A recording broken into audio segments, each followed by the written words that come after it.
యేసుక్రీస్తు యొక్క ప్రేమ ఎంత గొప్పది అని అంటే వివరించడానికి, వర్ణించడానికి మన జీవితం సరిపోదు. అంత ఉన్నతమైనది ఆయన ప్రేమ. ఆయన ప్రేమ ఇంతే అని మనం చెప్పడానికి మనకు ధైర్యం సరిపోదు. ఆయన ప్రేమను మనం కొలవలేం, కొలత వేయలేం. అంత ఉన్నతమైనది. అంత ఉన్నతమైన ప్రేమ మనపై చూపించారు ఆయన. ఎంతగా చూపించారంటే ఈ భూమి మీద ఎవరూ చూపించలేదు. మన తల్లిదండ్రులు కానీ, మన బంధువులు కానీ, మన స్నేహితులు కానీ ఎవరు కూడా అలాంటి ప్రేమ మనపై చూపించలేదు. కానీ యేసుక్రీస్తు ప్రభువారు మనపై చూపించారు. ఈ భూమి మీద ఒక వ్యక్తి ప్రేమిస్తున్నాడు మనల్ని అంటే మన దగ్గర ఏదో ఆశించి ప్రేమిస్తారు. కానీ నిస్వార్థమైనది యేసుక్రీస్తు యొక్క ప్రేమ. ఒక మాట చెప్పనా? ఒకసారి యేసుక్రీస్తు యొక్క ప్రభు దగ్గరకు ఒక వ్యక్తి వచ్చారు. ఆ వ్యక్తి ఎలాంటి వారంటే సమాజంలో గౌరవం లేదు, సమాజంలో విలువ లేదు, సమాజంలో ఎవరు కూడా చేరదీయలేదు. ఎందుకనంటే ఆ వ్యక్తి ఒక కుష్ఠరోగి. కుష్ఠరోగిని ఇంటికి పిలిపించి కూర్చో బాబు అనేవారు ఎవరు ఉండకపోవచ్చు కదా. మనమైనా సరే ఆ స్థానంలో ఉంటే రెస్కారుతూ ఊడిపోతున్న శరీరం, రెస్కారుతున్న శరీరం, భయంకరముగా బాధపడుతున్న వ్యక్తిని చూస్తూ ఈ లోకం జాలిపడుతుందంటారా? ఈ మనుషులు కనికరం పెడతారంటారా? కనికరిస్తున్నారు ఈ మనుషులు? కనికరించరండి. కానీ అలాంటి కుష్ఠరోగి కూడా యేసుక్రీస్తు ప్రభు దగ్గరకు వస్తే యేసుక్రీస్తు ప్రభుని అడిగారు, అయ్యా నీకు ఇష్టమైతే నన్ను శుద్ధునిగా చేయ్యా అని. మత్తయి సువార్త 8:2 చూస్తే మార్కు సువార్తలో కూడా ఈ మాటలు కనబడుతున్నాయి. ఎందుకు ఈ మాట జ్ఞాపకం చేస్తున్నానంటే ఈరోజు మన చెయ్యి ఒక వ్యక్తికి సెకండ్ ఇస్తున్నామంటే ఆ వ్యక్తి చెయ్యి ఎలాంటిదో మనం చూస్తాం. ఎందుకంటే శుభ్రంగా ఉందా లేదా అని కూడా చూస్తాం కదా.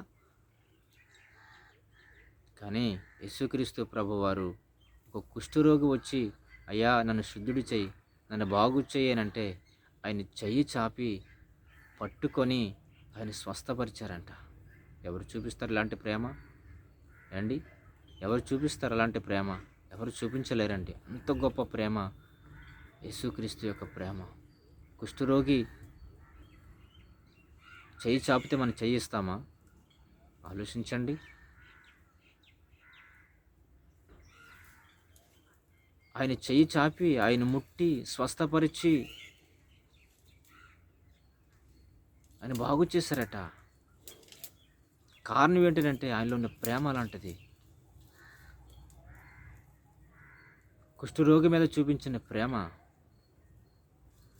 మనమైతే చూపించలేము, మనమైతే చేరదీయం అలాంటి వ్యక్తుల్ని. ఒక విషయం చెప్పనా నీకు? కుష్ఠరోగము కంటే భయంకరమైన రోగం ఉంది ఒక వ్యక్తిలో. అదేంటి తెలుసా? పాపరోగం.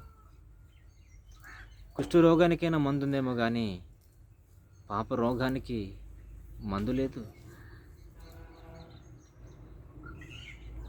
పాపరోగానికి మందులైన మనలను, నిన్ను, నన్ను, మనందరిని కూడా ఆయన ఆ కుష్ఠరోగం మీద చూపించిన ప్రేమే మనపై కూడా చూపించారు. మనపై కూడా చూపించి మనల్ని కూడా పాపరోగము నుంచి స్వస్థపరుస్తూ ఉన్నారు, పాపరోగం నుంచి విడిపిస్తూ ఉన్నారు.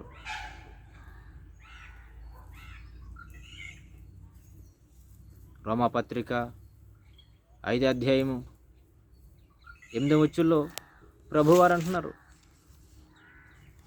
ఒకసారి చూస్తే మనకు పరిశుద్ధ గ్రంథంలో మనకు ఆ మాట కనిపిస్తూ ఉంది. 5 అధ్యాయము 8వ వచనంలో, అయితే దేవుడు మన ఎడల తన ప్రేమను వెల్లడిపరుచుచున్నాడు. ఎట్లనగా మనమింకను పాపులమై ఉండగా క్రీస్తు మన కొరకు చనిపోయెను. ఎవరండి? మన పాపులమై ఉండగా, పాప రోగంతో ఉండగా మనల్ని ప్రేమించటట ఆయన. పాప రోగంతో మరణిస్తున్న మనల్ని, నరకానికి వెళ్ళిపోతున్న మనల్ని పాప రోగం నుంచి విడిపించడానికి ఆయన మనల్ని ప్రేమించాడండి. ఎంత ఉన్నతమైన ప్రేమ అయింది. ఈరోజు ఎవరైనా పాపంతో చనిపోతే, పాపంతో నశించిపోతున్న నీ కొరకు ఎవరిచ్చారు ప్రాణం? ఎవరు రక్తం కార్చారు? ఆలోచన చేసావు ఎప్పుడైనా? ఆయన ప్రేమ కుష్ఠరోగం మీదే కాదండి, పాప రోగముతో నశించిపోతున్న మనపై కూడా ఆయన ప్రేమ చూపించారు. నీవు కూడా అయా కుష్ఠరోగిని ప్రేమించిన దేవుడు, పాప రోగముతో నశించిపోతున్నాను, పాప రోగముతో నా జీవితాన్ని పాడు చేసుకుంటున్నాను, పాప రోగముతో నా బ్రతుకు నిత్య నాశనానికి వెళ్ళిపోవడానికి దగ్గరగా ఉన్నాను, అయ్యా నన్ను కూడా ప్రేమిస్తావా? నన్ను కూడా రక్షిస్తావా?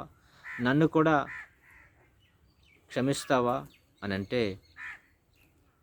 ఆయన ప్రేమామయుడు గనుక, ఆయన ప్రేమ చూపించేవారు గనుక, ఇదిగో నిన్ను కూడా ప్రేమించి, నిన్ను కూడా చేరదీసి, నిన్ను కౌగిలించుకొని నీ పాప రోగాన్ని స్వస్థపరిచే దేవుడు యేసుక్రీస్తు ప్రభువారు. కాబట్టి ఆయన నిన్ను పిలుస్తున్నారు. ఇదిగో నీ పాప రోగం నుంచి విడిపించడానికి ఆయన నిన్ను పిలుస్తున్నారు. నువ్వు కూడా వస్తే నీ పాప రోగాన్నైనా క్షమిస్తారు.